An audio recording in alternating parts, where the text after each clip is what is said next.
Hey, welcome to The Explainer. So today we're tackling a big one, a major college milestone, getting your first credit card. Now, this little piece of plastic can be an amazing tool that helps you build a great financial future, or it can be a trap that leads straight to debt. So let's break down the playbook to make sure it's the first one. And that's really the question, isn't it? You get this card, and it feels like this incredible new financial freedom. But that risk of debt is kind of always in the back of your mind. The good news? You are 100% in control. And we're here to give you the playbook to make sure you win this game. I want you to think about your first credit card like a powerful new tool. Like a power drill. In the right hands, you can build something amazing. But if you don't know how to use it, well, you can make a real mess. It's all about how you handle it. And let's be real for a second, that very first time you swipe it, it feels like a superpower. It's a genuine step into adulthood, for sure. Our goal today is to make sure you get to hold on to that feeling of freedom without the nasty financial hangover later on. Okay, so to win any game, you have to know the rules. And with credit cards, that means you've got to understand the fine print, starting with probably the three most important letters in finance. APR. APR, annual percentage rate. It sounds super complicated, I know, but here's what it really is. It's the price you pay for borrowing the bank's money. If you don't pay your full balance by the due date, the credit card company charges you this interest rate on whatever you still owe. It's how they make their money, and it's what can get you into trouble if you're not paying attention. And this, right here, is the golden rule in action. Look, you spend $200 and you pay back the full $200, you pay $0 in interest. You essentially just got a free short-term loan. Pretty cool, right? But look at that second scenario.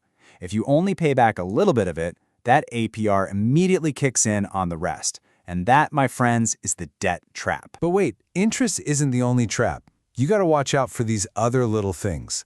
Like an annual fee. Yep, some cards charge you just for the privilege of owning them. Or late payment fees if you're even a single day behind. These things can stack up so fast, so you absolutely have to know every single fee your card carries. All right, now that we know the rules of the game, let's get to the fun part, the winning strategy.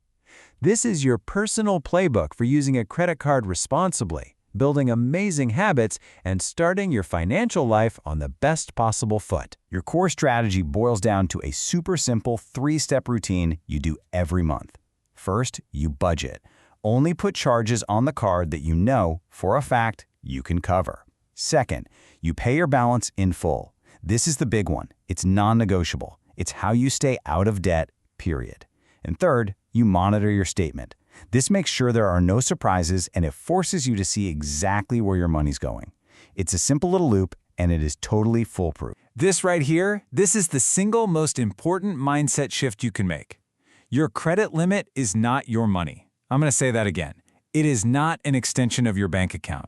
The best way to think about your card is that it's just a more convenient way to pay for things you already have the cash for. All right, you want a pro-level tip? Something that'll really put you ahead? It's not just about paying your bill. It's about how much of your available credit you're using at any time.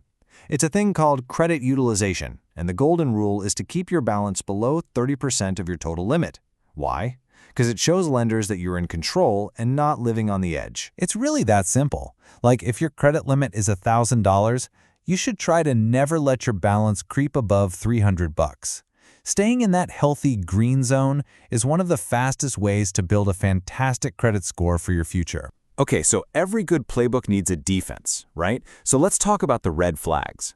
These are the common mistakes and the really tempting offers that can get you into financial trouble and fast.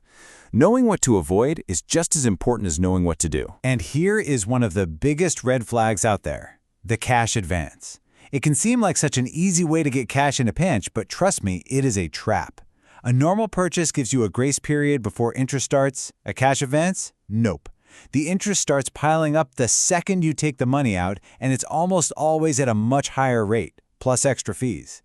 It is one of the most expensive ways to borrow money. My advice? Just avoid it. And what about using 100% of your credit? This is what we call maxing out your card. Not only does this put you deep into that risk zone we just saw, but it basically sends up a huge flare to lenders that signals financial distress.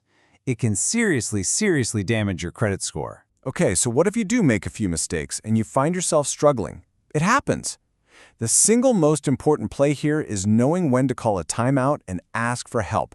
And listen, that is not a sign of failure. It is a sign of incredible strength. There should be absolutely zero stigma around this. Managing your money is a learned skill, you know? Nobody is born knowing how to do this stuff.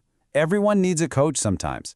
Acknowledging you need help and then going out and getting it is the smartest, most responsible thing you can possibly do for yourself. And guess what? A great support system is out there waiting for you. Nonprofit credit counseling services exist for this exact reason. They're not there to judge you. Think of them as financial coaches. They can help you create a real, practical repayment plan, give you awesome budgeting resources, and sometimes they can even negotiate with your creditors for you. They're an incredible ally to have in your corner. So let's boil it all down. If you remember nothing else from this, please remember these 4 plays. This is the core of the whole playbook. 1. Pay your balance in full. Always. 2. Keep your credit usage under that 30% mark. 3. Check your statement every single month. And 4, if you get into trouble, ask for help. That's the formula. And remember why this matters so much. This is about more than just money. Financial wellness is a huge part of your overall wellness. When you take control of your finances, you reduce stress, you build confidence.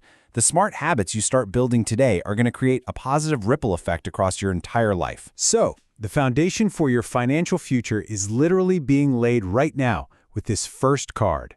The habits you build in your first year can set the tone for decades to come. You have the playbook, so the only question left is, are you ready to play the long game? Thanks for watching The Explainer.